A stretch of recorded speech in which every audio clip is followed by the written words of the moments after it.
Hi, this is Scott Carlson with BRIX Real Estate. And if you're looking to know more about me or you're thinking about buying or selling, please feel free to check out my website. It's iHeartMinneapolisHomes.com and you can find out more information. Okay? Today I want to talk to you about what does it take to get a home to be actually move-in ready. A lot of people think, oh, I get rid of the tchotchkes, I sweep, let's market the home. We're good to go. Well, a lot of times I'm like, okay, slow down, Mr. and Mrs. Seller. We need to take a more critical look at your home, okay? Because a lot of times there are things that can be done that can get more interest, more buyers looking at your home. So we want to really maximize that. Okay. So just, some of the things that, that I have a tendency to see is, colors that, as far as painting, where it's not done neutral, where you have an orange or you have some other color. Perfect example is my previous home. I had a room that was painted orange, and I had to go and paint it a neutral color so I could get more interest as far as in my townhome. Now, I love the orange, and some people would, of course, love it, but then there's other people that wouldn't, and they would have never looked at my townhome if it was the orange. Okay.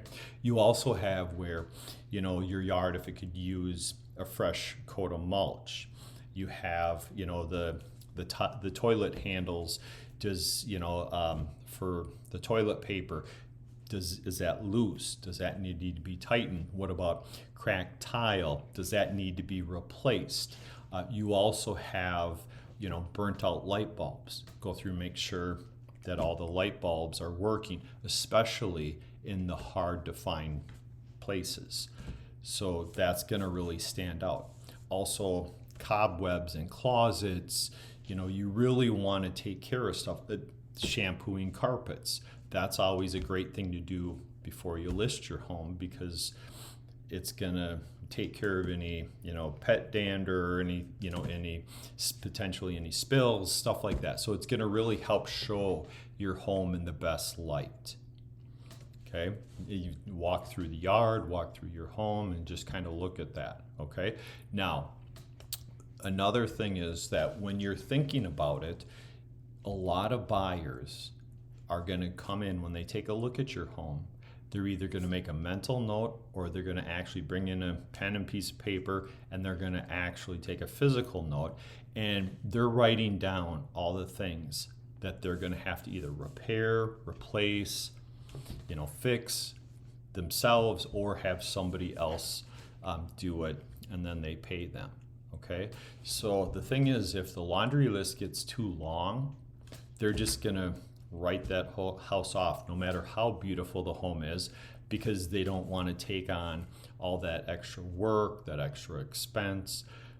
Most people nowadays don't really know how much it costs to have a room painted, to have something fixed, repaired, all this stuff. They think it's going to cost way more than it typically does. Okay, so you really want to minimize things that need to be done to the home so you can get as many people through the door and hopefully get multiple offers. Okay, so the best way to remedy this is to grab a pen, piece of paper, go out to the front and take a look. Think of yourself as a buyer, and go ahead and write down anything that stands out to you in the yard or in the home. And when you're writing this stuff down, you're like, okay, I can do this, I can do that, and that's something that we can definitely talk about before you list your home, and I can help guide you. But this is a way that will really help to kind of get things started. The other thing is that this is great even if you're not thinking about listing your home. If you just want to make your home look a little bit better. Just go through and think of it as a buyer, and it'll really be able to help put a new perspective on your home. Okay, so if I can be of further assistance, please don't hesitate, to call, email, text, whatever. I'm here for you. I'll leave my contact information below here. Okay, thank you so much.